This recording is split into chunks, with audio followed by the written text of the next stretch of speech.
In June 1978, a quiet summer morning in San Jose, California, turned fatal.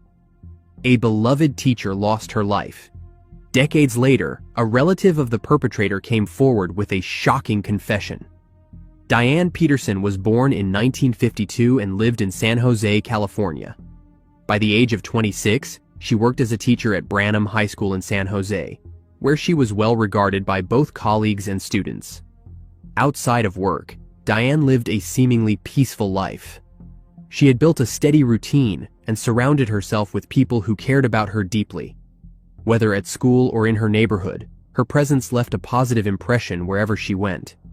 Despite the calm and promise that filled her life, Diane was unaware of the darkness that loomed ahead.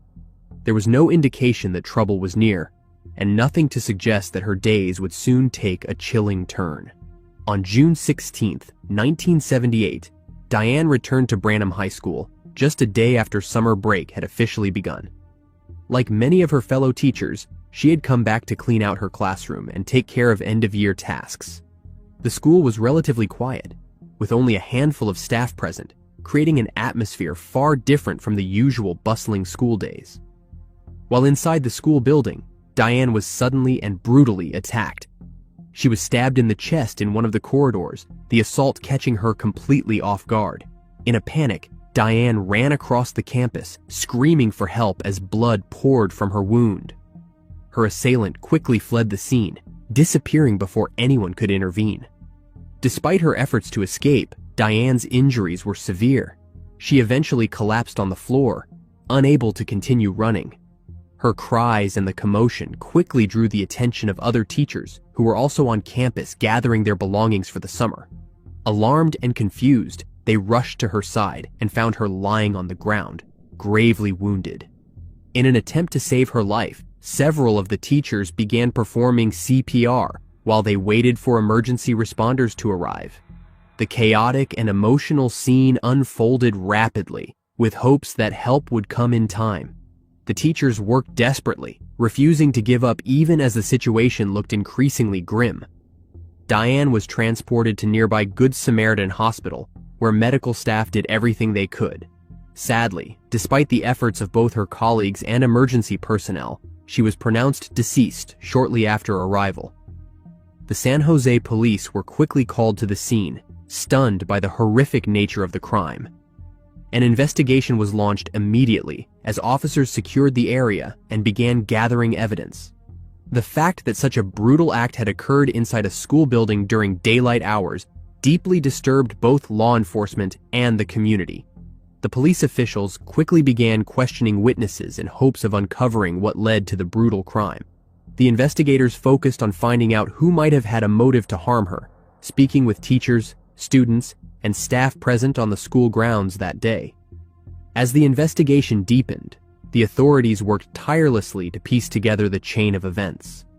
Their efforts eventually brought attention to a 16-year-old student named Harry Nicky Nickerson, who became a suspect in the case. At the time of the crime, suspicion surrounded Nicky, though concrete evidence remained elusive. In 1983, 5 years after the incident, a former Branham High School student came forward and allegedly told his parents he had witnessed the attack. He claimed that Nicky was responsible and that the motive stemmed from Diane catching him involved in substance dealing on campus. Despite the shocking nature of this accusation, the student later recanted his statement, which significantly weakened the case. Because of this retraction and the lack of direct evidence, no charges were filed against Nicky at that time. Nevertheless, the composite sketch created from eyewitness descriptions bore a striking resemblance to him, keeping him under scrutiny. Additional details emerged as time went on. A witness reportedly informed police that Nicky had confessed to the crime and claimed to have seen him carrying a knife in the presence of a teacher known as Teacher Dear. These leads gave the investigation some momentum, but nothing definitive was uncovered. Each new tip brought some hope, yet failed to produce actionable evidence that would stand in court. In 1984, a year after the student's retracted statement, another witness came forward, stating that Nicky had once again implicated himself in the crime. Despite this renewed interest in the case, the prosecutors did not find the testimony strong enough to move forward with charges. The lack of physical evidence and the passage of time continued to hinder the case. Ultimately, no charges were ever brought against Nikki. With no new developments or conclusive proof, the investigation stalled and the case went cold. In 2023, nearly 45 years later, the case was revisited by the District Attorney's Crime Lab in hopes that advancements in forensic science might shed new light. The investigators turned to DNA analysis, carefully examining preserved evidence from the crime scene. Despite their efforts, the results were inconclusive, and the DNA analysis failed to identify Diane's perpetrator. Then, in June 2025, an unexpected breakthrough emerged.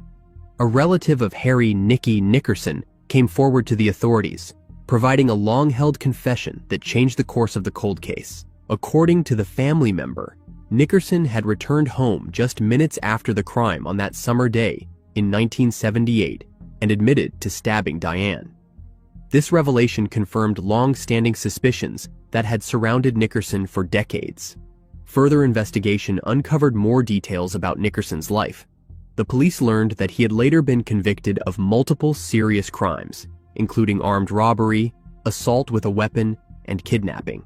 In 1984, Nickerson was shot and critically injured during a substance-related robbery, a violent path that appeared consistent with his earlier alleged behavior. And then in 1993, he ended his own life. The district attorney's office will not be filing charges against the family member who revealed Nickerson admitted to the crime. The office said in a statement, "The relative did not participate in the crime and did not provide protection or assistance. Just a witness. The relative was emotional and appeared relieved after having kept a secret for almost 50 years." San Jose Police Chief released a statement acknowledging the long road to resolution. The statement read, "Nearly 5 decades have passed since a young teacher's life was tragically taken. While the suspect will never stand trial or face the consequences for his actions, we hope this resolution brings a measure of peace to the victim's loved ones and to a community that has carried this loss for far too long." The chief also emphasized the department's continued commitment to justice. Let this serve as a solemn reminder. No matter how much time passes, we will continue to seek the truth, because every victim matters, and every life deserves justice. In response, a member of Diane's family expressed heartfelt gratitude toward the investigators. After 47 long years of waiting and hoping, they thanked those who never gave up on finding answers. The relative said in a statement, "Diane was a beautiful and wonderful person who is missed dearly."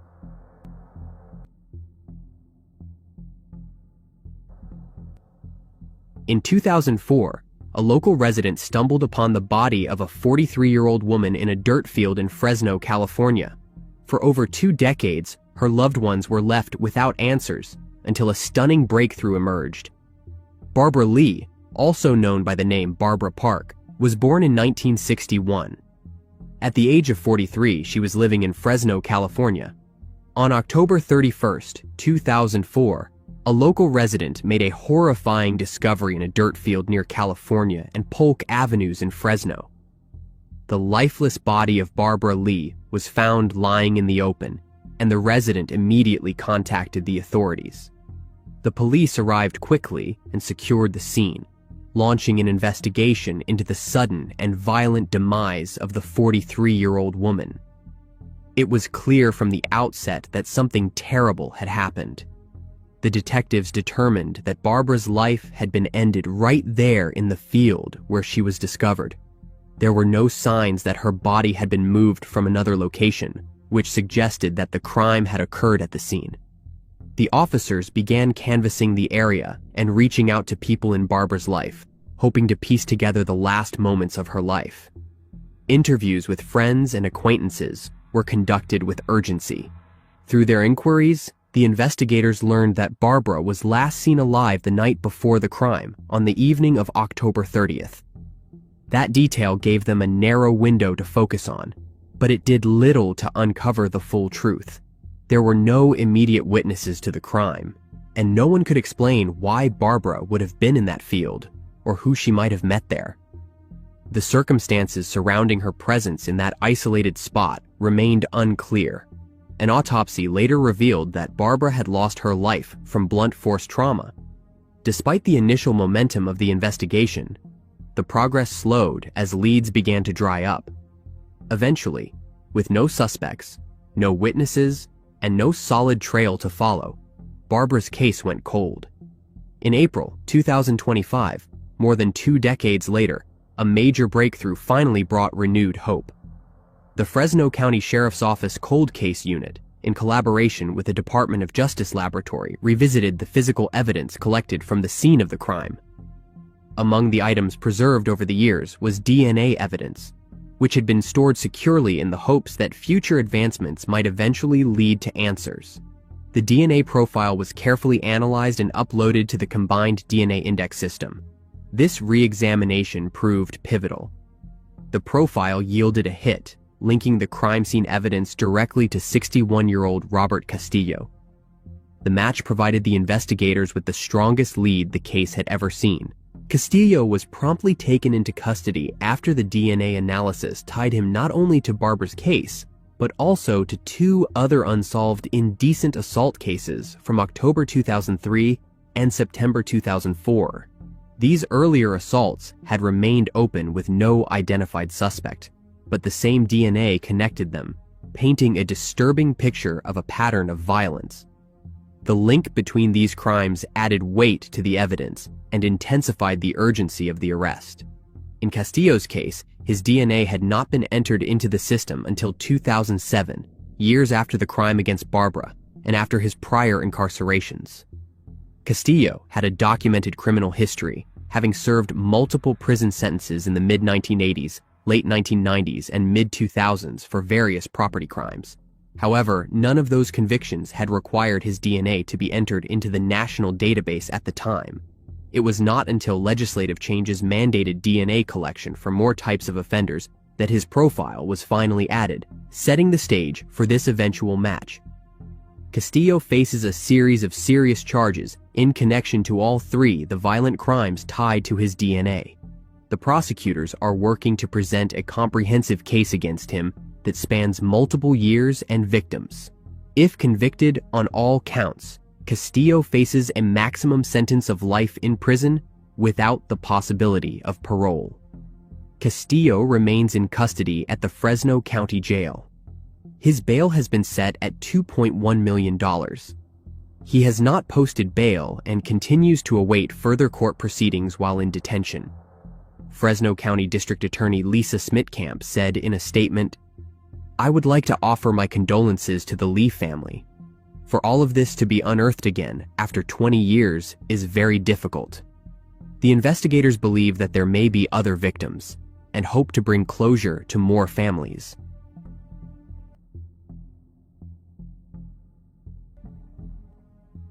In August 1977, a delivery driver found something horrifying in rural Geneva, Indiana. Spanning 48 years, this is the story of a crime nearly lost to time, one of confession, missed justice, and a long fight for truth. Everett Armstrong was born on June 19, 1893, in the small town of Cogswell, located in Rowan County, Kentucky. He was raised in a household filled with the energy and responsibilities that came with having several siblings. On January 9, 1915, Everett married Ada Olive Choate in their home county of Rowan. Together, they welcomed a son into their lives. Everett's sense of duty led him to register for the World War I draft. He went on to serve in the U.S. Army during the global conflict.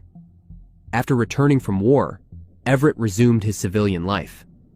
By 1977, Everett had relocated to Geneva, Indiana, where he lived alone in a modest 2-room mobile home situated along County Road 300 West. He was well known in the area for his musical talent, particularly as a skilled banjo player. On the afternoon of August 19, 1977, at approximately 4 p.m., a delivery driver made a grim discovery near the fuel oil tanks on County Road 300 West. There, inside his modest mobile home just north of State Road 116 in rural Adams County, Indiana, 84-year-old Everett Armstrong was found deceased. The driver immediately contacted the local authorities. Upon arriving at the scene, the officers from the Indiana State Police and the Adams County Sheriff's Department quickly identified the victim. After a preliminary examination of the scene, the investigators determined that Everett had been fatally shot. It was officially ruled that his life was ended and a formal investigation was launched. Early inquiries turned up crucial information from the neighborhood. Witnesses reported hearing a single gunshot just before nightfall on August 18th, the evening before Everett's body was found. Despite the promising lead, no suspects were immediately identified in the initial stages of the investigation. The case grew more complicated with each passing day, as evidence remained scarce. In October 1977, new momentum emerged when 4 individuals came forward, offering information that pointed to a potential suspect. Their testimonies gave investigators hope that the case might be solvable after all. However, despite the new leads, concrete evidence tying anyone to the crime remained elusive, and the trail soon began to fade once again. The investigation lay dormant until 1981, when the Adams County Sheriff's Department made a significant move by arresting 3 individuals. For a brief time, it seemed that justice might finally be served. But that hope was short-lived. Within 6 months, all charges against the trio were dropped. Further examination revealed that none of the 3 had any involvement in the crime. With the dismissal of those charges, the case once again went cold. After more than 3 decades, in 2013, the Indiana State Police took a renewed interest in the long cold case. Determined to re-examine every lead, the investigators reopened the file and began reviewing past statements and evidence with modern scrutiny. Over the following years, they were able to corroborate critical information that had originally surfaced in October of 1977, but had never been fully pursued or verified. The key development centered around the name James A. McBride II. According to records, McBride had confessed to 4 different individuals within 24 hours of the crime. Each of these witnesses recalled McBride sharing highly specific details about the crime, details that had never been released to the public. One witness also stated that McBride had shown them the firearm he used in the crime, adding a physical connection to the already damning verbal confessions. What stood out to the investigators was the consistency and precision of McBride's statements. The information he shared with each of the 4 witnesses directly aligned with the evidence found at the crime scene. These were details only law enforcement and the perpetrator could have known, an indication that the original confessions held significant weight and credibility. Moreover, McBride's behavior immediately after the crime was described as extremely erratic, raising further suspicion. The witnesses had long remembered McBride's disturbing words and actions following the crime, but their accounts had not led to a conviction decades earlier. With modern investigative techniques and renewed focus, the significance of those early testimonies became impossible to ignore. It was also revealed that McBride's confessions had occurred prior to August 20th, 1977, just 1 day after Everett's body was discovered, further substantiating the timeline. Unfortunately, by the time this new momentum was fully developed, the man at the center of the investigation was no longer alive. McBride passed away on June 3, 2024 in Adams County, Indiana. His demise closed the door on any potential prosecution or courtroom confession, leaving justice only partially fulfilled. After years of diligent work and extensive review, the team laid out a comprehensive case, centered on the confessions, corroborated witness statements, and the unique crime-specific details shared by McBride. The prosecutor reviewed the findings in detail and concluded that the circumstantial evidence was overwhelming. In May 2025, given the totality of the case, the Adams County prosecutor made a firm statement. Had McBride still been alive in 2025, he would have been formally charged with ending the life of Everett. Though no trial would ever take place, the identity of Everett's perpetrator had at last been confirmed.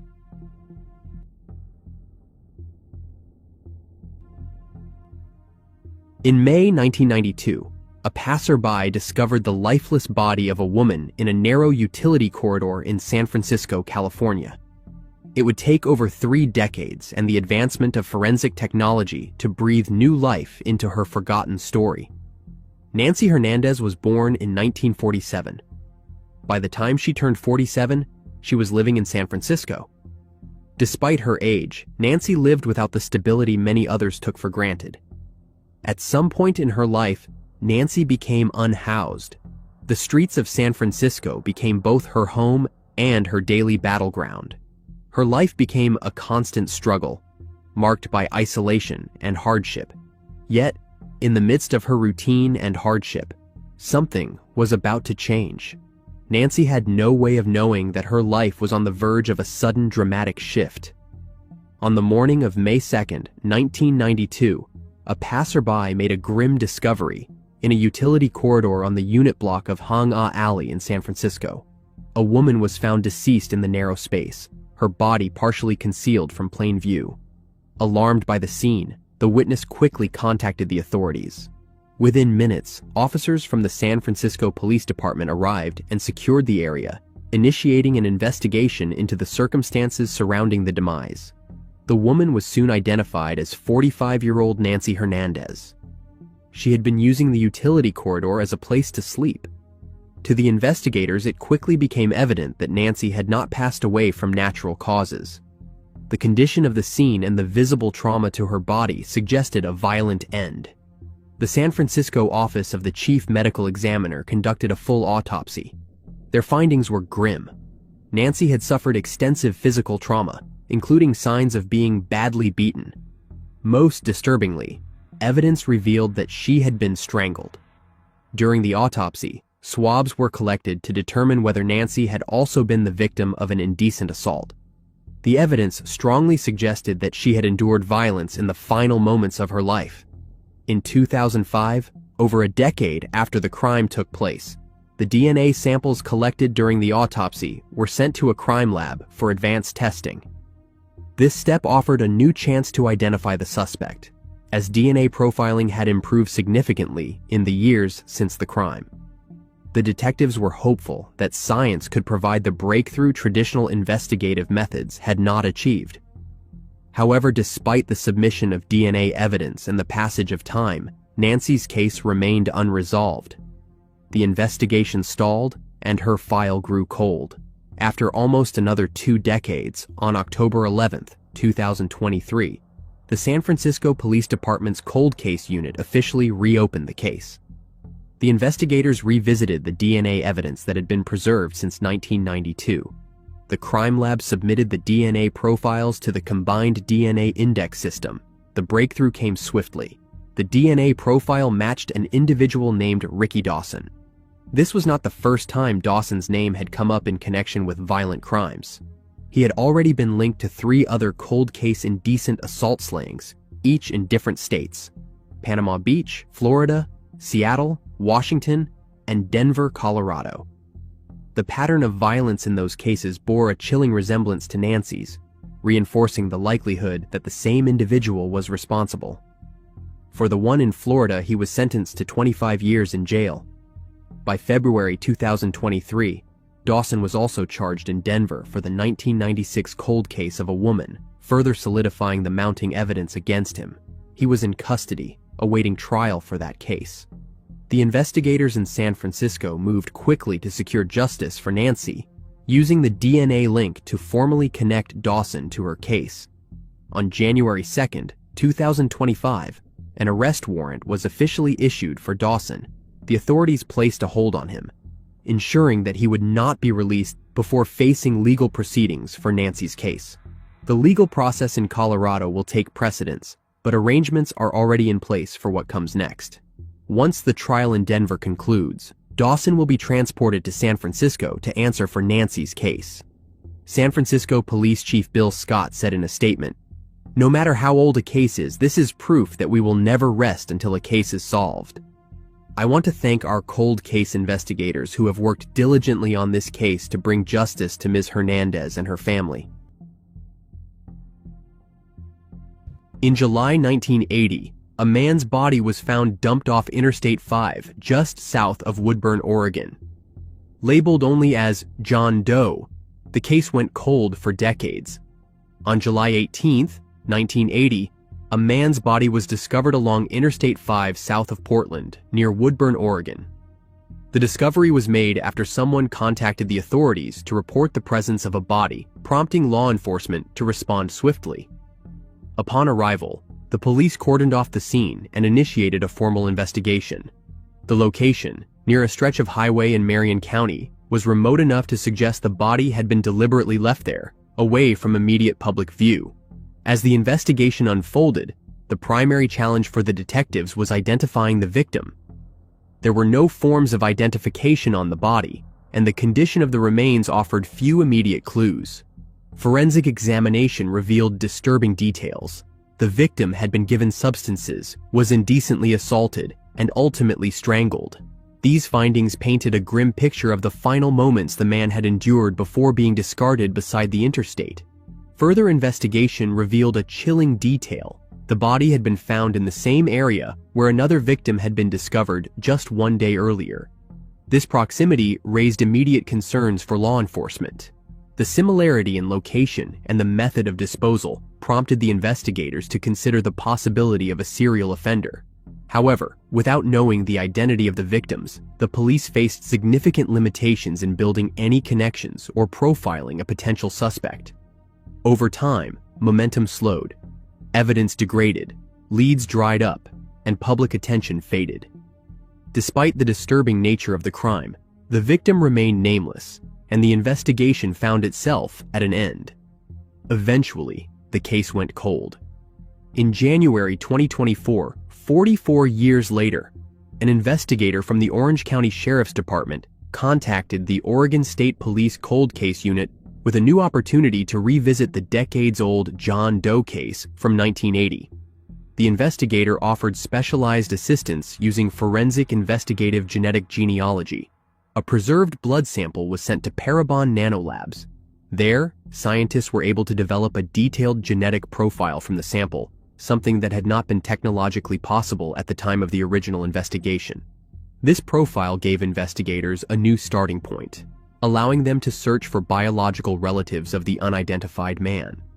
Using the genetic data, the team began building potential family trees, narrowing down likely connections through shared DNA markers.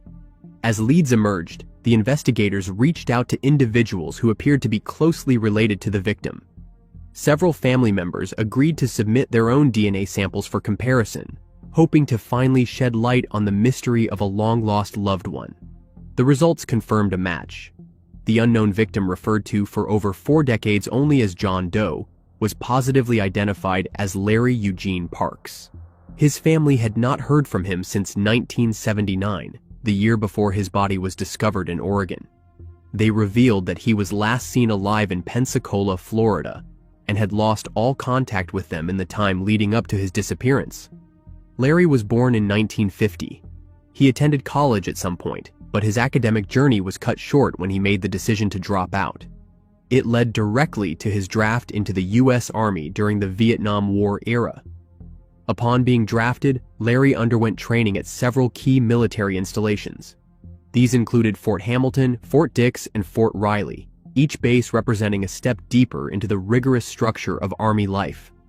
Following his training, he was deployed overseas to Saigon, the heart of a turbulent and fatal conflict.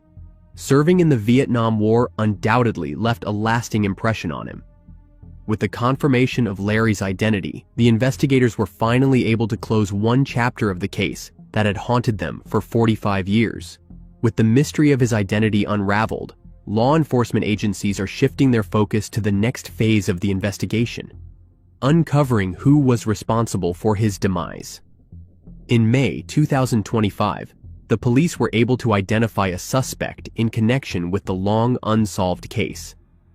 Randy Kraft, infamously known as the scorecard perpetrator, has emerged as the sole person of interest in Larry's demise.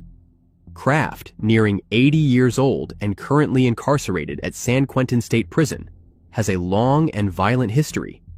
He was convicted in 1989 for the brutal crimes against 16 young men, though the investigators believe the true number of his victims exceeds 60, spanning multiple states and years of calculated violence. The possibility of Kraft's involvement in Larry's demise stems from several disturbing parallels.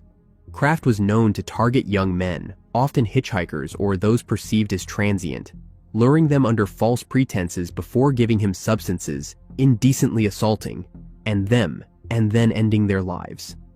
Larry, last seen in Pensacola, Florida in 1979, fit the victim profile that Kraft had historically pursued. The method, giving him substances, indecent assault, and strangulation, mirrors Kraft's established pattern of violence. Kraft's crimes occurred primarily along the West Coast, including areas of California and Oregon, overlapping with where Larry's body was found. The proximity of Larry's crime site to Interstate 5, a corridor frequently used by Kraft, further deepens suspicion. Additionally, the anonymous nature of Larry's body at the time of discovery aligns with Kraft's known tactics of leaving his victims in remote or hidden locations, often without identification, making it difficult for the authorities to immediately link the crimes. While Kraft has never been formally charged in connection with Larry's demise, the similarities are compelling enough for law enforcement to pursue him as a significant lead. The investigators are carefully reprocessing evidence, some of which had been collected over 4 decades ago, hoping that today's technology might extract new information that was once out of reach. While 80-year-old Kraft remains behind bars serving a life sentence, the renewed focus on his potential involvement offers a sliver of hope. The investigators remain determined to solidify the connection and, if possible, formally tie Kraft to the crime.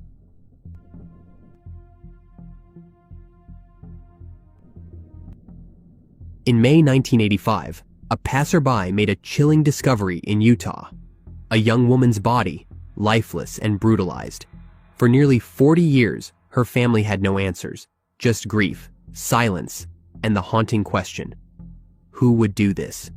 Christine Gallegos was born in 1967. By the time she turned 18, Christine was living in Kearns, Utah.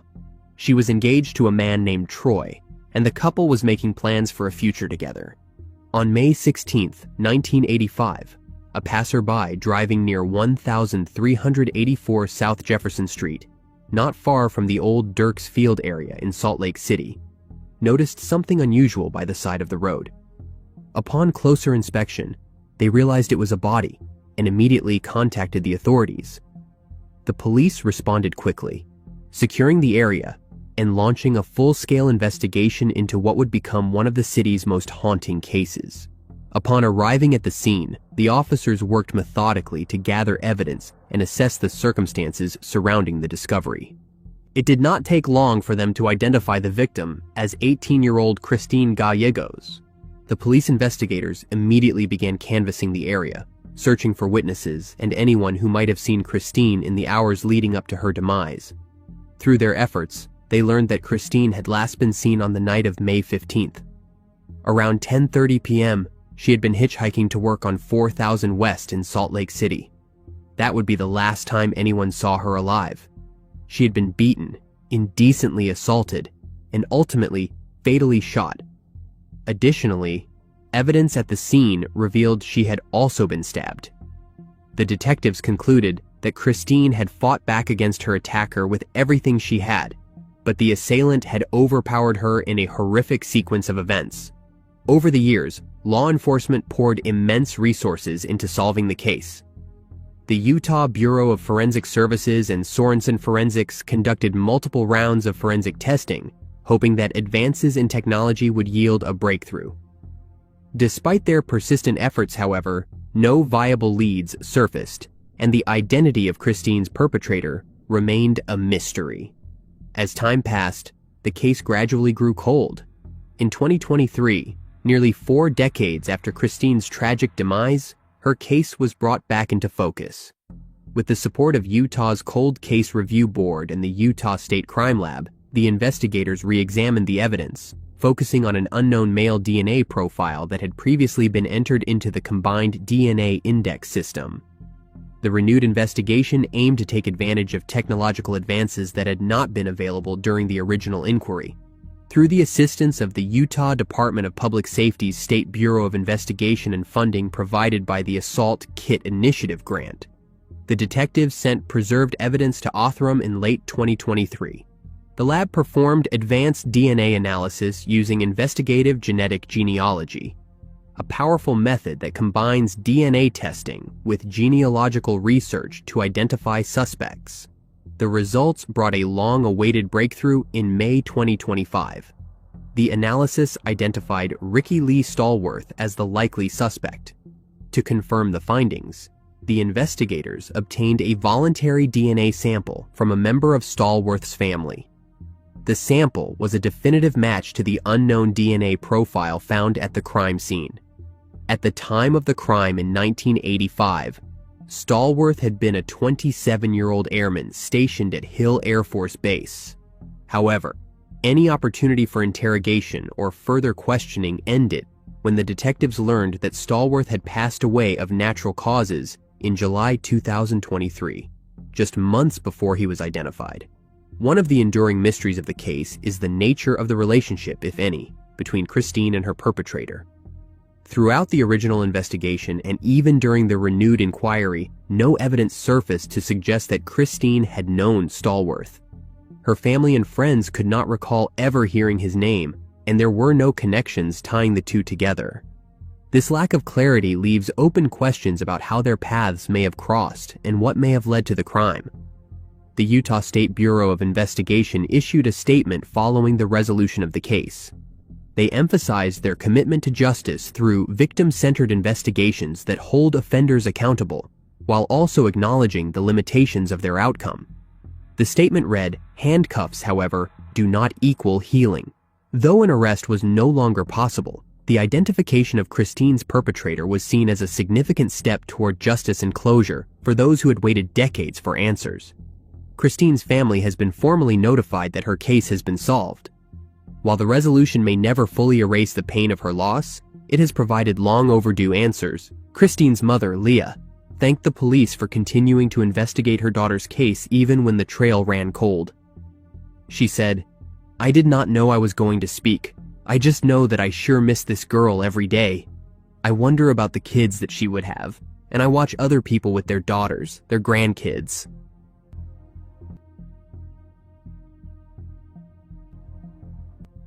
In September 1975, customers at a gas station in Boulder, Colorado, discovered a young station attendant fatally stabbed. The case went cold for decades after no charges was filed, even though there was a suspect. John Curtis Patterson was born on May 16, 1955. As the youngest of 7 children, John grew up in a loving and supportive household. John was a student at Ohio University, working toward a future still undefined when tragedy struck in the spring of 1975. The demise of his mother marked a turning point in his life.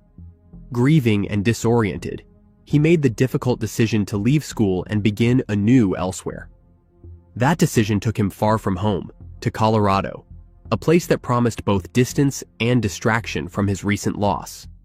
To support himself, John took a job at the Cascade service station, located in the 4500 block of North Broadway in Boulder. Despite the personal losses he had endured, he appeared to be on a path towards stability. He had no reason to believe that danger was lurking just ahead. On September 29, 1975, an ordinary day at the Cascade service station took a grim turn.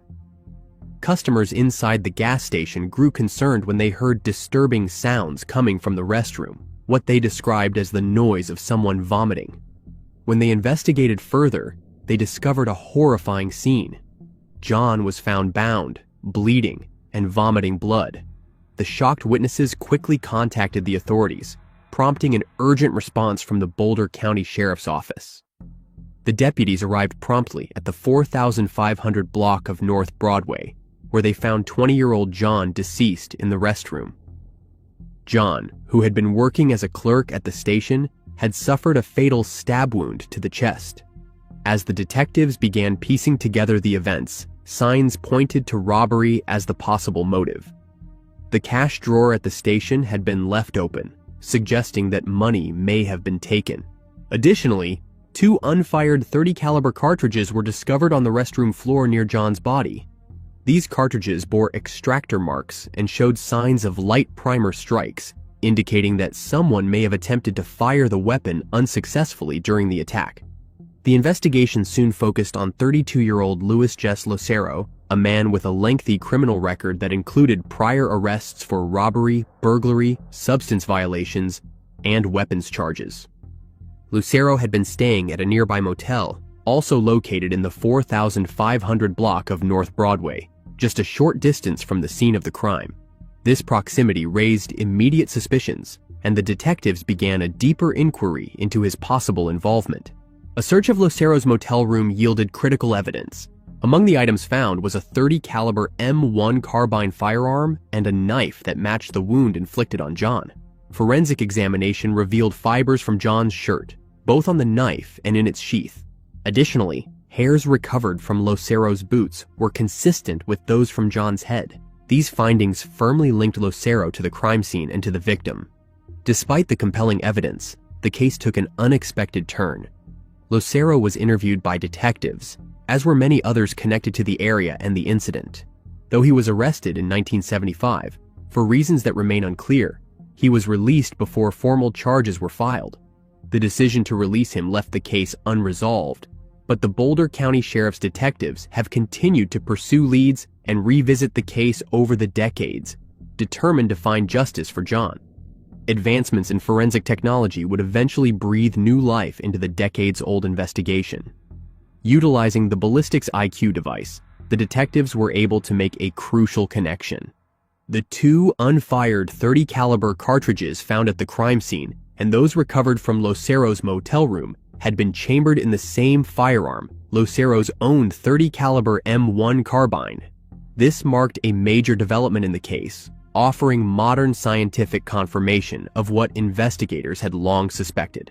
To further validate the results, the collected evidence was sent to Evidence IQ, the manufacturer of the ballistics IQ device. Ballistics experts reviewed the materials and confirmed the match between the firearm and the cartridges. According to the Boulder County Sheriff's Office, this verification provided a significant breakthrough, lending strong forensic backing to the previously gathered physical evidence. Still, some elements of the case remain unconfirmed, leaving a few lingering questions unanswered. Despite these uncertainties, BCSO publicly stated that they possessed significant evidence to indicate Lucero committed the crime. This assertion was grounded in the totality of forensic findings, eyewitness details, and Lucero's known presence near the crime scene. Yet, any attempt to pursue justice in court was halted by a final, irreversible development. Luis Jess Lucero passed away in 2024, nearly 50 years after John's life was ended. Following Lucero's demise, the Boulder County District Attorney's Office conducted a final review of the case. In May 2025, they determined that there was proof beyond a reasonable doubt that Lucero had committed both the robbery and ended John's life. While this conclusion could not lead to a trial, it allowed the case to be officially closed. District Attorney Michael Dougherty remarked that, had Lucero been alive, formal charges would have been filed against him without hesitation. The resolution, though delayed by decades, brought a sense of closure to the long unsolved case. For law enforcement, it was a testament to the importance of persistence and evolving technology in solving cold cases. In a public statement, Detective Don Dillard emphasized the agency's commitment to these cold cases, saying, "This is why the Boulder County Sheriff's Office spends time investigating cold cases like this, to see if something was missed and to see if, with new technology, new leads can be found. The Boulder County Sheriff's Office wants the families to know their loved ones have not been forgotten." District Attorney Michael Dougherty said, "In our jurisdiction, we work very closely with law enforcement to secure justice for victims in our community. As this investigation by the Sheriff's Department demonstrates, the quest for justice is something we will always pursue. I am very grateful to the Sheriff's Office for continuing to investigate this tragic case and using new technology to provide answers for the victim's family and our community. Our office reviewed this investigation, and with this new evidence, we would have been able to file charges in this case." John's siblings put out a statement thanking the Sheriff's Office, particularly Detective Don Dillard. They said, "After so many years, we finally have the long-awaited answers and a sense of justice our family has hoped for."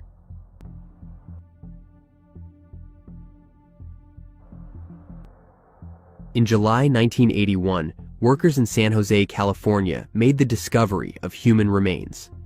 Over 4 decades later, new advances in DNA technology would assist with a breakthrough. On the morning of July 11, 1981, workers were making their way along the train tracks on Marbury Road in San Jose, California, a location that today forms part of the Berryessa BART station's parking lot. As they moved through the area, their attention was drawn to something unusual in the grass, an object wrapped in plastic, lying motionless in an open field. Curious and cautious, they stepped closer to investigate the strange bundle. What they discovered was beyond disturbing: the decomposing torso of a woman, abandoned in the open, exposed to the elements. Alarmed by the gruesome find, the workers immediately contacted law enforcement. San Jose Police Department detectives were dispatched to the scene, and what they found only deepened the horror and mystery surrounding the case. Upon further examination, the detectives noted that the torso was missing its head, arms, and legs. The victim had suffered multiple stab wounds to the chest, indicating a brutal and violent attack. Whoever had committed the crime had gone to great lengths to conceal the victim's identity, mutilating the body and discarding it in a remote area. In the course of their investigation, the officers also found 2 religious pendants left with the body. These items raised more questions than answers. Were they a message, a clue, or perhaps part of some personal or ritual significance? With no head, no limbs, and no way to identify the woman, the police were left with very little to go on. Despite efforts to comb through missing persons reports, run forensic analyses, and interview potential witnesses, the investigation yielded no clear leads. The absence of critical identifying features made it impossible to determine who the woman was, and the case gradually went cold. In 2023, more than 4 decades later, a renewed effort to solve the decades-old mystery began when the district attorney's office partnered with forensic genealogists at Parabon Nanolabs. Using advanced DNA technology and genealogical analysis, Parabon began examining the limited biological evidence preserved from the crime scene. That same year, Parabon's research led them to a compelling hypothesis: the unidentified woman found in the field could be Vivian Moss. Following this lead, DA investigators began tracing potential family members of Vivian. In 2024, they located and interviewed her granddaughter. During the conversation, she recalled a moment from her childhood in the early 1980s that remained etched in her memory. Her grandmother, Vivian, had promised to pick her up for an overnight visit, but she never arrived. That night would mark the last time anyone in the family had any contact with her. This deeply personal account, paired with the genealogical data, led investigators to a breakthrough. Parabon's testing had successfully compared DNA from the crime scene with that of the granddaughter, confirming a biological relationship. With this evidence, the DA's office officially concluded in May 2025 that the woman whose torso had been discovered in San Jose in 1981 was, in fact, Vivian Moss. Vivian was born in 1927 in the state of Arkansas. At some point in her adult life, she made the move from Arkansas to the West Coast, settling in Oakland, California. She found work at a local elementary school and was also deeply involved in her faith. She was an active congregant at Mount Zion Spiritual Baptist Church in Oakland. After more than 4 decades of uncertainty, Vivian's identity was finally restored. Her family, long left without answers, had confirmation of what had happened to their beloved grandmother. With the mystery of her identity solved, the investigators from the DA's office are directing all efforts toward identifying her perpetrator. District Attorney addressed the progress, stating, "One day soon, I hope we will know the depraved person who took her life and left her in a field, hoping she would be forgotten. If her perpetrator is still alive, they will know that we do not forget in Santa Clara County." With this renewed commitment, the search for Vivian's perpetrator continues. 12 years after a 53-year-old Cleveland Clinic nurse was brutally stabbed in broad daylight, the perpetrator was indicted. Aliza Sherman was a mother of 4 from Cleveland, Ohio. She was known for her wit, caretaking nature, and deep connections with friends and neighbors. After nearly 30 years of marriage to Dr. Sanford Sherman, she filed for divorce in 2011. Their marriage was anything but smooth. The police had been called to their residence 22 times between the year 2000 and 2013. There were allegations of infidelity, domestic abuse, and financial misconduct, which led them through a messy divorce.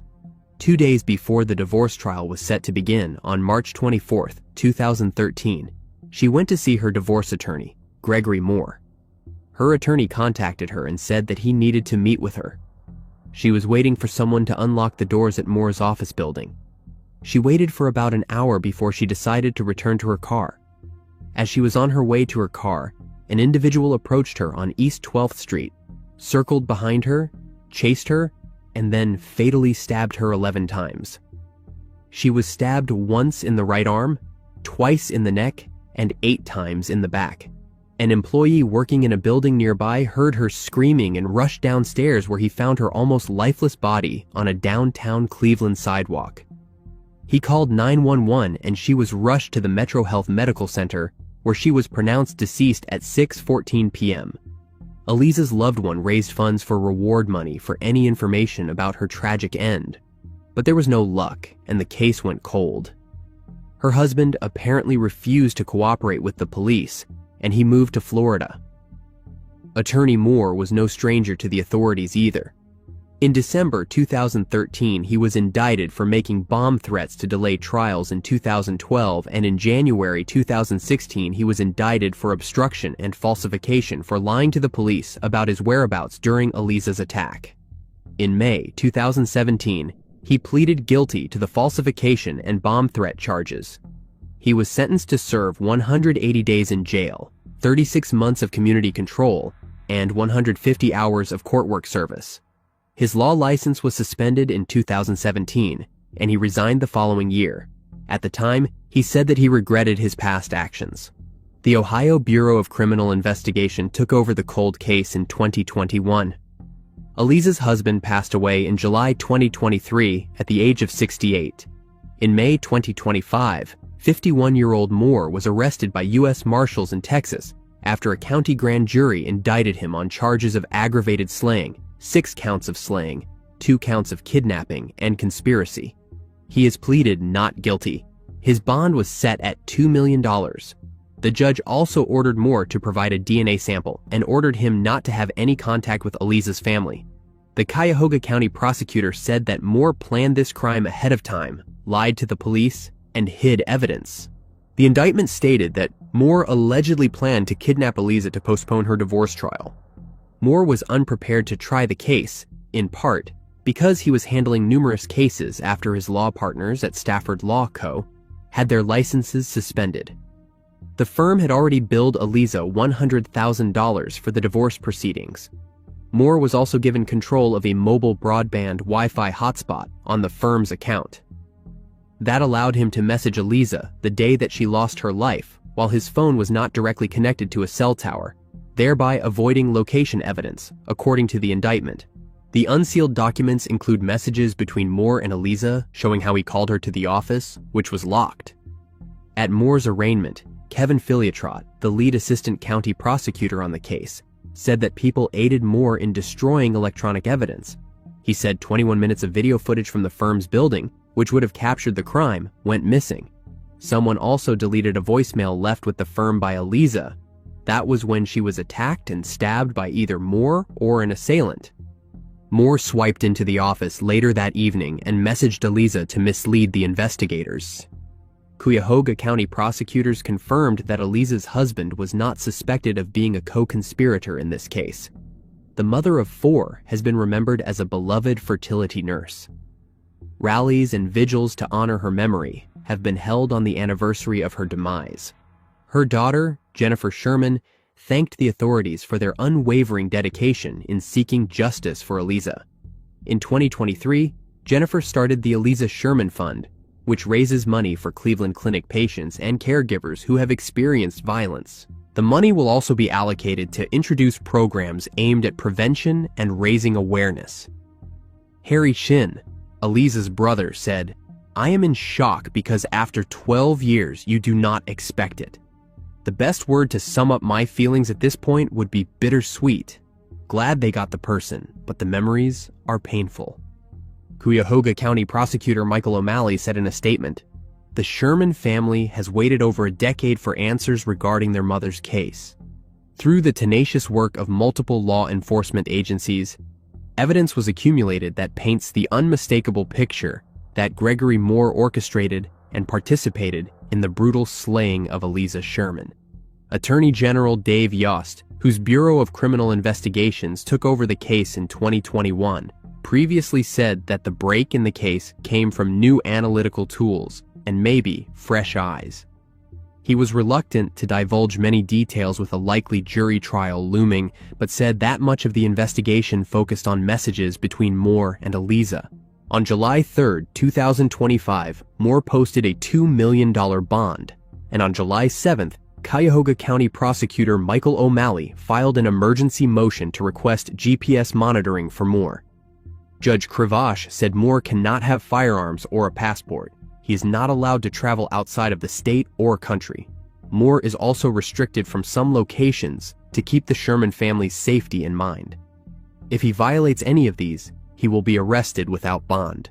His trial date is set for March 30th, 2026.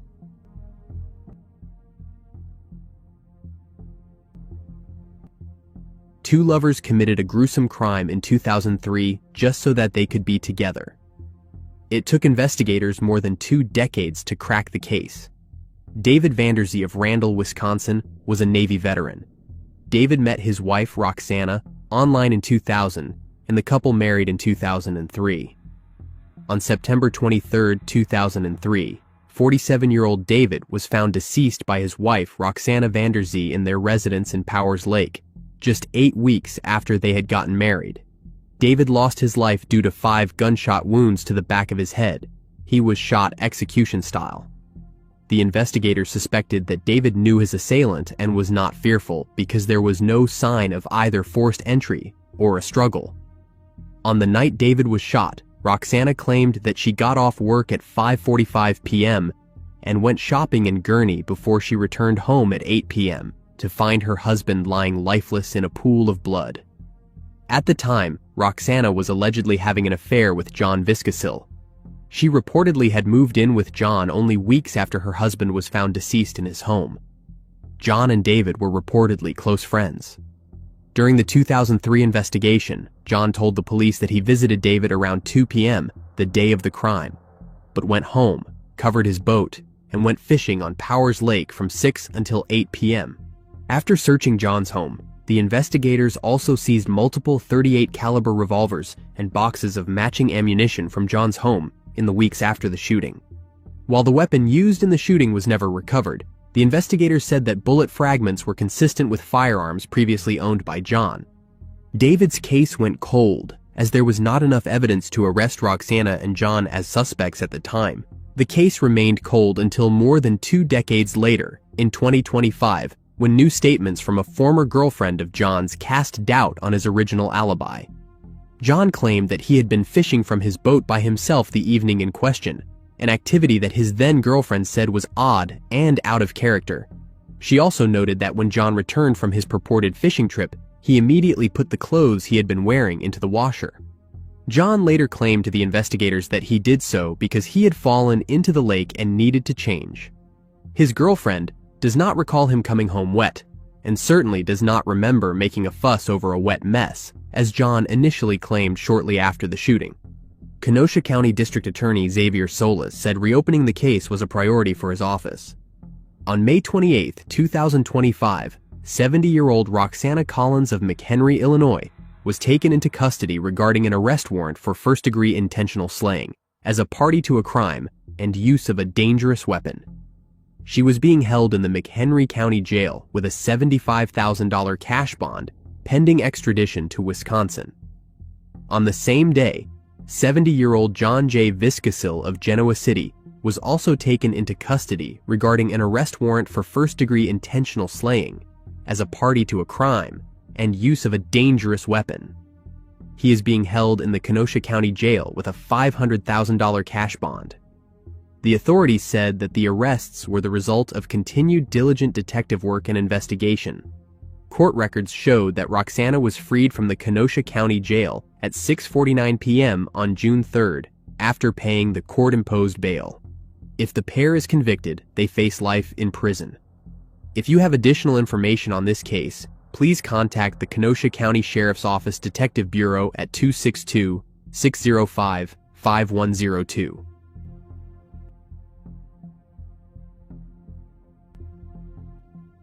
The police have finally solved a 1980 Massachusetts cold case after an innocent person spent almost 20 years in prison for something he did not do. Genetic testing finally led to the real perpetrator being identified. Katharina Reitz was a 48-year-old woman who was slain in her Ayer, Massachusetts, trailer home on May 21, 1980. That morning, her husband left for work at around 7:10 a.m., and she was found deceased at 10:45 a.m. She had been struck repeatedly with a blunt object, and she was stabbed 30 times. 5 of those stab wounds penetrated her heart. Inside the home, there were signs of a struggle. Her purse, some jewelry, and a large sum of money she kept in the linen closet was also missing. The crime scene investigators recovered hairs, blood, and fingerprints in the house as evidence that they believed belonged to the attacker. The investigators also found the knife that was used to stab her in a wastebasket. Kenneth Waters became a suspect because he lived next to Katharina with his girlfriend, Brenda Marsh. He worked as a chef at the Park Street Diner in Ayer, Massachusetts, where Katharina was a frequent customer. It was apparently known to the diner employees that Katharina kept a large amount of cash in her home. Kenneth was questioned by the police and provided a strong alibi that he had worked until 8:30 a.m. on that day, and a coworker had driven him home. He changed clothes and had been in the Ayer courthouse for a 9 a.m. appearance with his attorney. He said he left the courthouse after 11 a.m. and returned to the diner, where he stayed until 12:30 p.m. The officers examined his clothes and body and did not see any apparent blood stains or cuts. He was fingerprinted and questioned further, but not charged. The case remained open for more than 2 years. Then in October 1982, Kenneth's then ex-girlfriend Brenda was dating a man named Robert Osborne. Robert went to the Ayer Police Department and allegedly offered to provide information on the case in exchange for money. Robert said that Brenda told him how Kenneth confessed to her that he had slain a woman. The officers then interrogated Brenda and purportedly threatened to charge her as an accessory and take away her children if she did not corroborate Robert's claim. She initially refused, saying Robert's statements were untrue.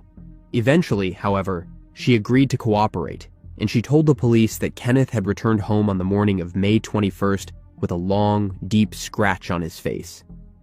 Rosanna Perry, another former girlfriend of Kenneth, also initially told the police that she had no information about the crime, but after more than 3 hours of interrogation and threats of arrest, she told them that he had said something about stabbing a woman and stealing her money and jewelry. Based on these statements alone, Kenneth was arrested and charged, even though none of the evidence linked him to the case. His trial began in May 1983. A forensic analyst testified that none of the 3 hairs collected from the crime scene, one of them being from Katharina's hand and another one from the knife, did not match Katharina or Kenneth. Kenneth was convicted on May 11th and was sentenced to life in prison. He appealed his conviction several times between 1983 and 1999, but they were all denied, even though Rosanna Perry recanted her trial testimony that said Kenneth had admitted guilt. After Kenneth's conviction, his sister, Betty Ann Waters, sought to prove his innocence. She put herself through college and law school, all with the goal of exonerating her brother. In 1999, she located the blood evidence collected from the scene of the crime and obtained a court order to preserve the evidence for possible DNA testing. In 2000, she began working with the Innocence Project on the case. Together, she and the Innocence Project reached an agreement with the Middlesex County District Attorney's Office to allow a private lab to conduct DNA testing on the evidence. The results excluded Kenneth, proving that he was not the attacker. His conviction was vacated soon after. He was released from prison after spending nearly 18 years for a crime he did not commit. A reinvestigation was led by a state police officer who found the police reports to be incomplete and contacted Ayer police officers who had been involved in the original investigation.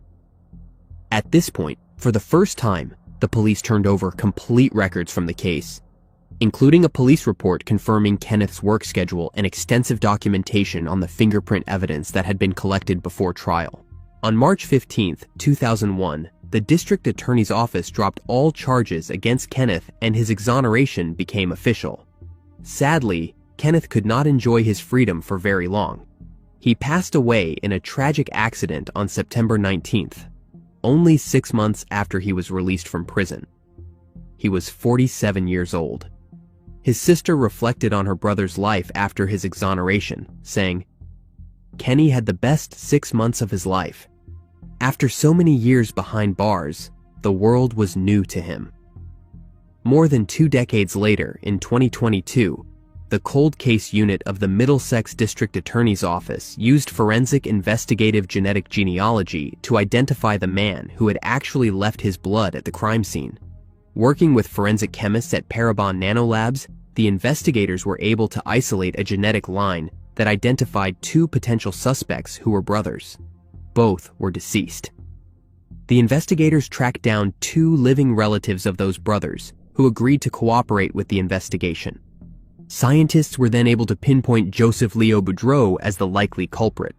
He was 37 years old at the time of the crime and passed away in 2004 at the age of 61.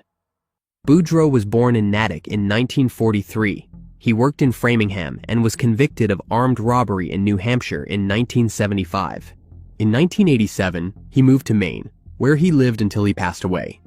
On June 15, 2025, 45 years after the crime took place, District Attorney Marion Ryan said, "No matter how much time passes, our priority remains the same: to seek answers." In this case, that meant identifying the person responsible for Mrs. Brow's demise, even though they could no longer be held accountable through the criminal system.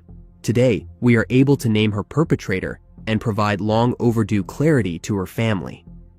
Ayer Police Chief Brian Gill added, "The investigative breakthrough came when forensic investigative genetic genealogy (DNA) testing was applied to evidence recovered at the scene. This ultimately led us to today's announcement. I am thankful that we may be able to finally bring some closure to the Brow family and a measure of justice for Katharina."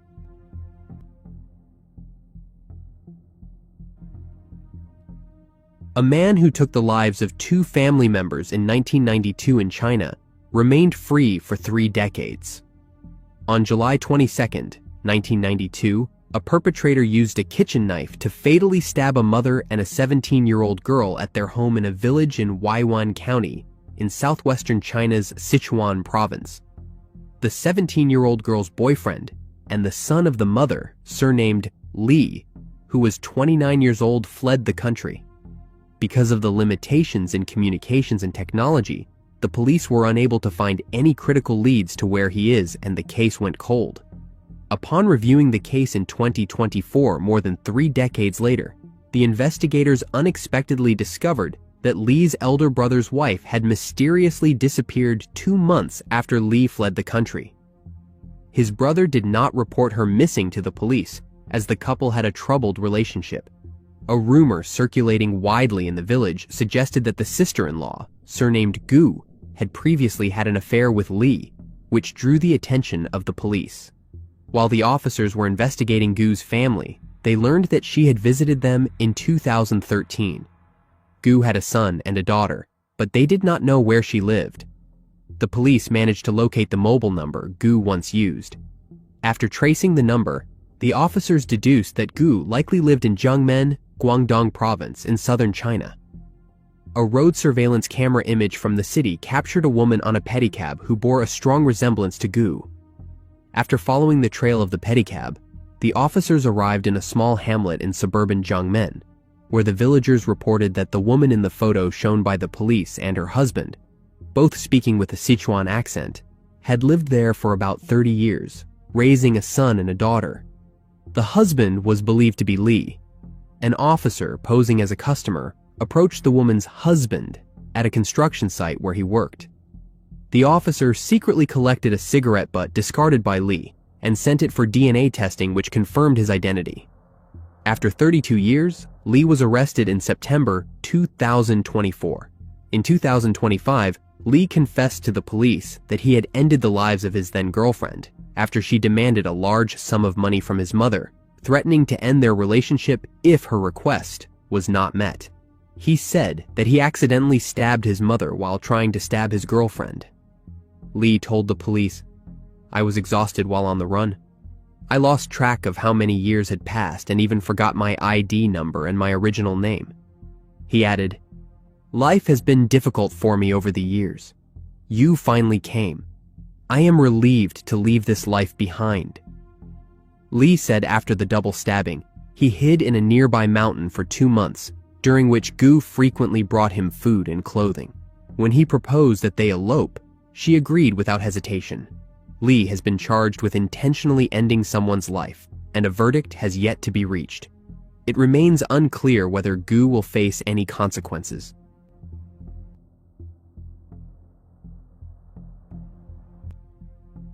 An Indian policeman has apparently solved a case 49 years after the crime was committed because the alleged perpetrator made the mistake of returning to his village at the wrong time. On September 14, 1973, the police were informed about a foul smell in the neighborhood of Saijpur, Ahmedabad in India. When the officers arrived, the house was locked. When they gained access to the house, they found 70-year-old Mani Shukla deceased inside her home. Further investigation into the case revealed that 3 days before Mani lost her life, a 27-year-old man named Sitaram Bhattane, who used to live there with his 2 brothers, was seen entering Mani's house at night, after which the house was locked from the outside. Items were stolen from the home, even utensils. The stolen items led the police to believe it was a robbery gone wrong. The police tried searching for Sitaram, but he fled the city and could not be traced, and the case went cold for many years. The case was reopened on August 14, 2013, 4 decades later, when a metropolitan magistrate issued a warrant for Sitaram Bhattane's arrest. As the case was not a high-profile one, the investigators remained passive in their search for him. Each year, the police went to his village hundreds of miles away, but he was never there. Then, for an election in December 2022, another 9 years later, an inspector asked the officers to round up various criminals, and they happened to find a limping, balding, hard-of-hearing Bhattane. A police team went there and questioned him, where he confessed to ending the life of Mani. He revealed that he went to Mani's house while she was sleeping, as he needed money. While he was stealing things from the house, she woke up and tried to stop him. A combat ensued between the two and the woman fell, after which Bhattane left her and ran away. The investigators took the 73-year-old into custody and brought him to the police station, where the case had been registered in 1973. It was revealed in the investigation that the 3 brothers, Bhattane, Mahadev, and Narayan, used to live on the floor above Mani's floor. In 2025, a FIR was filed against Bhattane under Indian Penal Code Sections 302, punishment for ending someone's life, and 392, punishment for robbery. The FIR was filed by V.S. Sethi, the then inspector of Sardarnagar police station. Inspector Gohil said that when Bhattane is sentenced, he is likely to spend the rest of his life behind bars, and the old man is resigned to that fate. In September 2006, a chilling sight was found at John's Sports Park in Douglas, Georgia. A breakthrough in this case would only come almost 2 decades later. Doris Worrell was born on September 18, 1967, in Fort Valley, Georgia.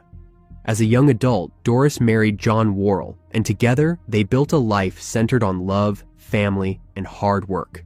Their union was blessed with children. Doris wore many hats during her lifetime.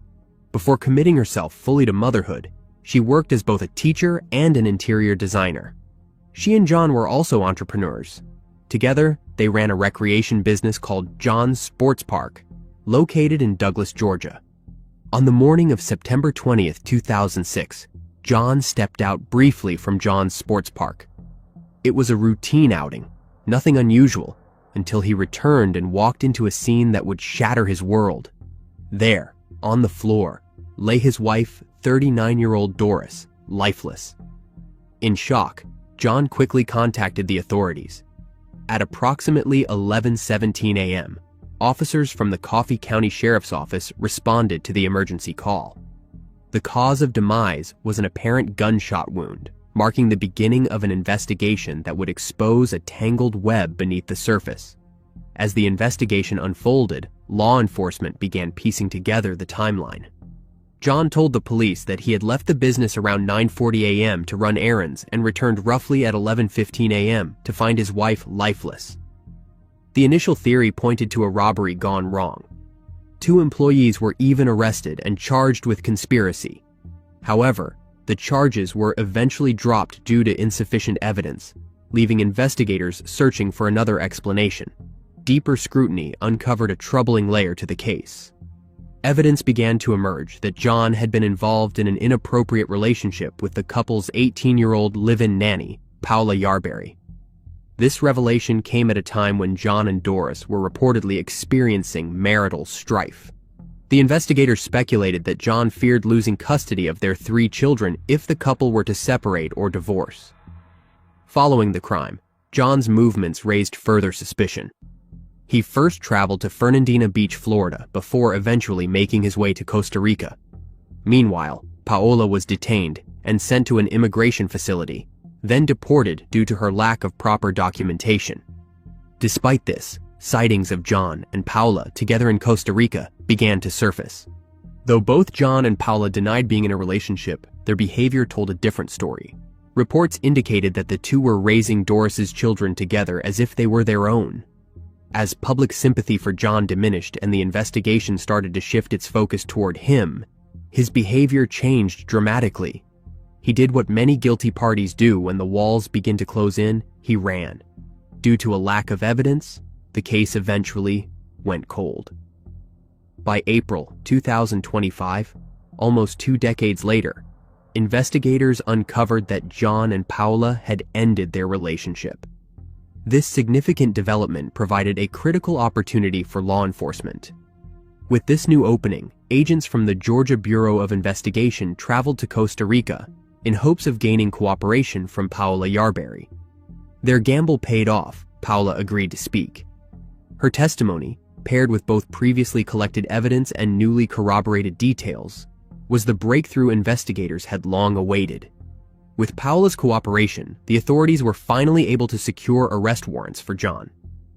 The years of persistence had led to a turning point, one that brought justice within reach. On May 20th, 2025, 58-year-old John Worrell was apprehended in Mayfield, Missouri. He waived extradition and was returned to Georgia, where he was booked into the Coffee County Jail without bond. The charges against him were severe and reflected the magnitude of the crime, that he arranged for someone to end his wife's life. In a public statement, the Coffee County Sheriff addressed the long journey toward justice. "I want to be clear, this case was never forgotten. And while the road has been long and often frustrating, we never gave up. Justice delayed is still justice, and today we honor Doris and her loved ones with this long-awaited breakthrough."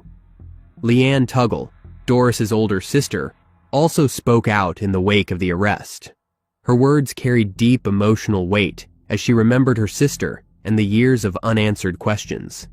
She said, "Sometimes she was too kind for her own good. Her being kind is ultimately what caused her end." Doris's former classmate, Lisa Hayes, said that the arrest marks just the beginning of justice. She said, "The closure will come when the verdict is read." The agents always said they would not make an arrest unless they had enough evidence for a conviction. The conviction we want to see is that John Worrell is guilty of ending the life of his wife. John was denied bond during his first court appearance. The authorities are still trying to determine who shot Doris. One of the men charged 17 years ago has passed away, while the other recently got out of prison in an unrelated case. The nanny, Paola, has not been charged. The arrest may not undo the loss, but for Doris's family, it marked the beginning of long overdue accountability.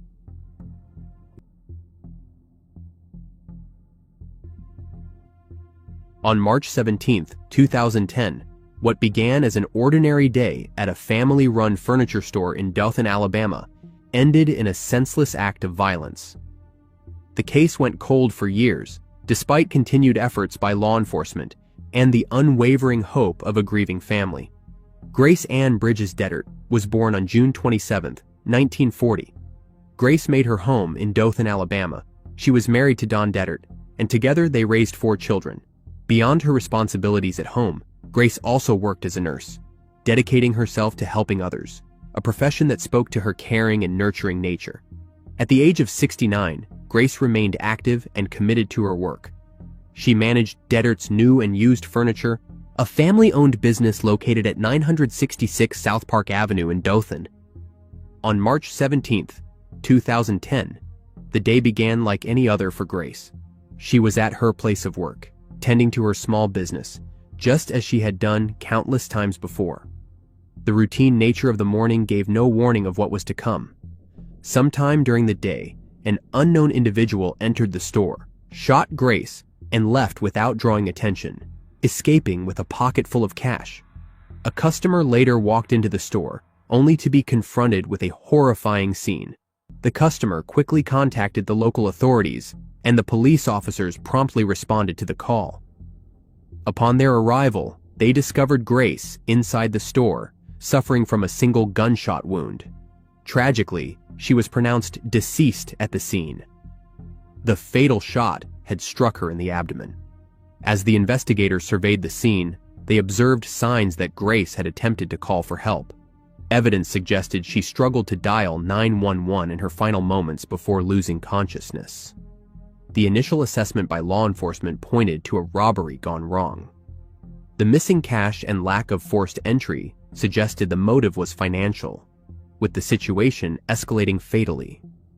The investigators began conducting interviews, seeking anyone who might have seen or heard anything that could provide clarity about what happened that day inside the store.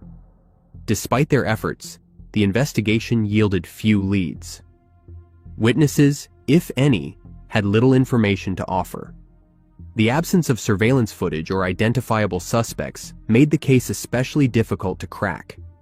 The crime scene was carefully examined, but there were no immediate breakthroughs. As time passed, the trail grew colder. With no new evidence and no arrests made, the case eventually stalled. Years after the tragic case was opened, the Dothan Police Department made the decision to reopen the cold case. The detectives began re-examining old evidence with fresh eyes, conducting new interviews with witnesses, and utilizing advanced forensic techniques not previously available. Through this re-examination, the detectives identified a new suspect, Shanquise Franklin. At the time of the crime in 2010, Franklin had been just 17 years old. In the years that followed, he had served a 5-year prison sentence for unrelated offenses, including obstruction of justice, theft, and substance-related charges. His criminal history drew attention during the renewed investigation and ultimately led the authorities to connect him to the unsolved case. On April 9, 2025, the Houston County Grand Jury returned an indictment against Franklin.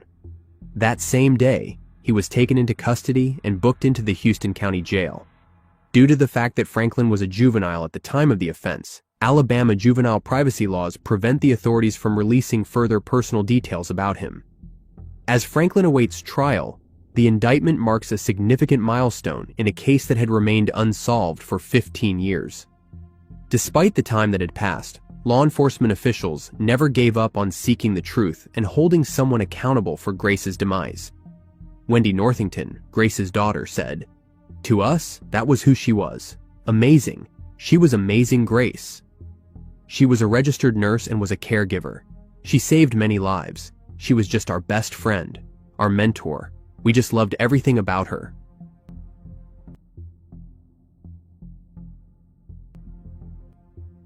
In August 1984, a 17-year-old failed to return home after a night out in Calais, Maine. For decades, her family waited in silence, burdened by unanswered questions. Linda Maxwell was born on February 19, 1966, in the quiet town of Calais, Maine. On August 23, 1984, 17-year-old Linda failed to return home after a night out with friends. Her sudden disappearance alarmed those closest to her, and concern quickly spread throughout the community.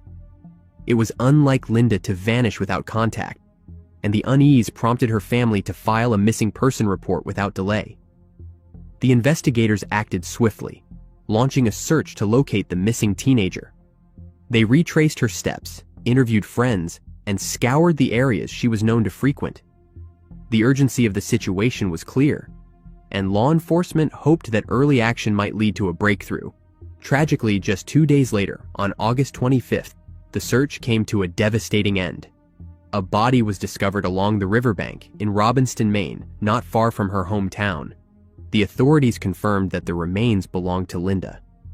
With the discovery of her body, the investigation shifted from a missing person search to a suspicious demise inquiry. The police officers worked methodically, questioning potential witnesses and carefully reconstructing Linda's final hours. Their goal was to understand what had happened to her during that fateful night. At the time, the official cause of demise was listed as drowning. However, questions lingered. The circumstances surrounding her demise left gaps and uncertainties that the investigators could not fully explain. Friends who had grown up with her found the explanation hard to accept. Linda was a capable swimmer, comfortable in the water, and unlikely to have drowned under normal circumstances. Adding to the doubts were the unexplained bruises found on her body. Despite efforts to uncover the truth, leads dried up, and the case began to lose momentum. The investigation stalled, and eventually, the case went cold. Then, in a development that few expected after so many years, the case finally broke open. On May 1st, 2025, Raymond Brown, a 65-year-old man from Bangor, Maine, was arrested. A Washington County grand jury indicted him on a charge of ending Linda's life. Brown, who has pleaded not guilty, is being held without bail. His arrest marked a major breakthrough in a case that had remained silent for over 40 years. While many had assumed the truth might never be uncovered, the efforts of cold case investigators and forensic specialists proved otherwise. The authorities have not disclosed the specific evidence that led to Brown's indictment. However, it is clear that advances in forensic technology, alongside a determined push from those unwilling to let Linda's memory fade, played a crucial role. In the days following Brown's arrest, the town of Calais was once again drawn into the shadow of Linda's demise. Emotions ran high as residents reflected on a case that had haunted the community for over 4 decades. The sense of grief was palpable not only for Linda, but also for the years of unanswered questions that had weighed heavily on those who knew her. For many, the arrest brought old memories rushing back. People who had grown up with Linda remembered her laughter, her energy, and the tragic silence that followed her disappearance.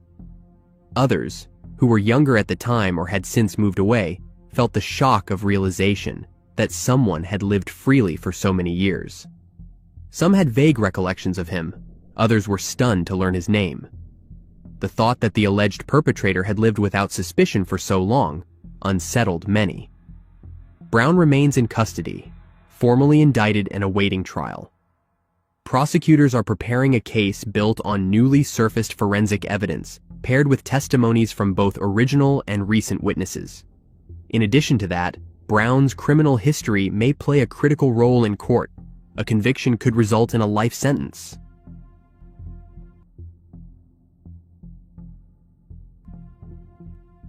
In December 2003, a man walking his dog in Washington stumbled upon a horrifying discovery. The path to justice was anything but straightforward. The detectives faced years of silence, stalled negotiations, and legal ends. Tamara Mattson, often called Tammy, was born in 1964. She spent most of her adult life in Washington state, particularly in Snohomish and northern King County. She moved between several towns including Everett, Marysville, Lake Stevens, and Kirkland. Tamara was a mother to 7 children. Despite the challenges she faced, she tried to hold her family together. But by 1999, her situation had taken a turn for the worse. After being absent for several days, the authorities intervened, and her children were placed into foster care. Custody was granted to their grandmother, marking the beginning of a painful separation. From that point on, Tamara lost contact with her children, and the bonds that once connected her to her family began to fade. The reasons for her disappearance during those days are unclear, but it was evident that she was struggling. Life had grown increasingly difficult, and she was caught in the grip of hardship. The loss of her children only deepened her distress, compounding an already fragile existence. With no stable support system, Tamara found herself isolated, navigating a world that seemed to be closing in on her. Despite the personal turmoil, she continued to push forward, trying to survive in any way she could. Each day brought new challenges, and survival became her only goal. She may have hoped that one day she would reunite with her children or find a way to rebuild her life. But the path ahead held no such promise. Unbeknownst to Tamara, her efforts to keep going were leading her toward a darker fate. Her focus was simply on getting by, unaware that danger was slowly approaching. On December 9, 2003, a grim discovery was made near the entrance of Camano Island State Park. A man walking his dog along a trail close to the parking lot off Lowell Point Road stumbled upon a body hidden in the dense vegetation. Alarmed by the sight, he quickly alerted the authorities. The police officers responded promptly and arrived at the scene to begin their investigation. The area was cordoned off, and forensic experts started collecting evidence from the surroundings. The victim was later identified as Tamara. Her lifeless body, found in such an isolated and quiet location, raised immediate concerns and questions. As the investigators combed the scene, they came across a cigarette butt lying in the nearby parking lot. Though it seemed like a small piece of evidence, it was carefully preserved and collected by the officers. At the time, DNA technology had its limitations, and the sample from the cigarette could not be fully analyzed. That changed in 2009, 6 years later, when advancements in forensic science allowed the Washington State Patrol Crime Lab to revisit the case. With the improved capabilities of DNA testing, the experts were able to extract a profile from the minuscule amount of human biological material found on the cigarette. Once processed, the DNA was entered into the combined DNA index system, where it generated a match, linking it to a man serving time in prison in Arizona. The suspect was identified as Carl D. Schlobaum. Up to that point, he had never been connected to the case, and his name had not come up in the initial stages of the investigation. The DNA match provided a critical lead, giving detectives a clear suspect to pursue. However, the presence of Schlobaum's DNA only confirmed that he had been at the park. It did not confirm when he had been there or what role he might have played in Tamara's demise. This raised a major hurdle for the investigators. While the DNA placed Schlobaum in the vicinity of the crime scene, it did not prove he was there at the exact time of the crime. It also left room for the possibility that he had merely passed through the area and had no involvement in the crime. Without direct evidence tying him to the moment of Tamara's demise, the case could not yet move forward with confidence. Over the next decade, the detectives worked tirelessly to fill in the gaps. They focused their efforts on uncovering any details that could link Schlobaum more directly to Tamara and the events leading up to the crime. Every piece of information, no matter how small, was examined. The investigators traced his movements, dug into his past, and tried to establish any connection he may have had with Tamara before that fateful day at Camano Island State Park. The case remained cold for over 2 decades. Then, in 2019, the detectives made a renewed effort to advance the investigation by interviewing Schlobaum at the Arizona prison where he was incarcerated. However, Schlobaum refused to speak, shutting down any immediate progress. Just months later, the COVID-19 pandemic brought unforeseen challenges, effectively halting the investigative efforts for over a year. The momentum built around the case came to a standstill, as restrictions and health concerns made communication and travel between agencies difficult. Then, in April 2021, a surprising development occurred.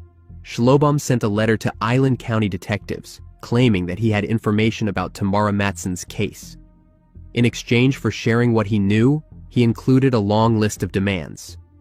Among these requests was a condition to serve his potential sentence in a Washington prison rather than being returned to Arizona. The detective reviewing the letter stated that of all Schlobaum's demands, the only one he considered was allowing Schlobaum to remain in Washington, provided that he confessed to the crime and pleaded guilty. The detectives arranged for what is known as a free talk with Schlobohm, a type of interview conducted under a temporary grant of immunity where the suspect can speak openly without immediate legal consequences. During this session, Schlobohm shared details about Tamara's case that had never been made public. According to the lead detective, Schlobohm knew things only the perpetrator would know. He provided missing details in the timeline and explained that the motive behind the crime stemmed from a disagreement over a substance deal.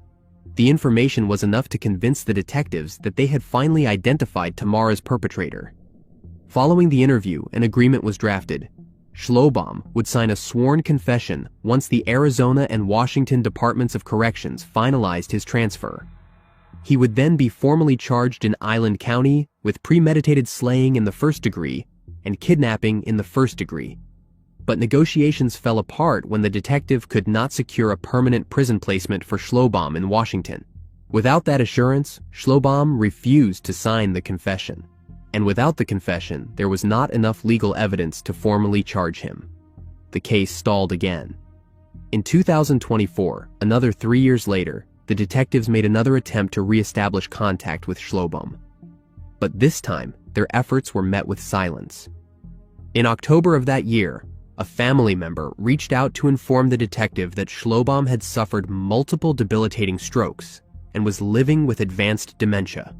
She expressed doubts that he was even capable of reading or understanding the letters being sent to him. 2 months later, Arizona officials confirmed Schlobohm's condition, stating he was confined to a special needs unit and required 24-hour care and supervision. Although it was deeply frustrating for the investigators not to secure a legal confession or conviction, the lead detective acknowledged a small measure of closure. They had identified the man responsible for Tamara's demise, and though he would never stand trial or face formal sentencing for his crimes, he would remain imprisoned for the rest of his life. The case was closed in January 2025. For Tamara's family, it was not the justice they had hoped for, but it was at least a step toward answers in a case that had remained unresolved for far too long. Tamara's aunt, Deborah Darling, said, "Today has just kind of opened up an old wound. I am glad that it is finally over. I am thankful that finally we know for sure.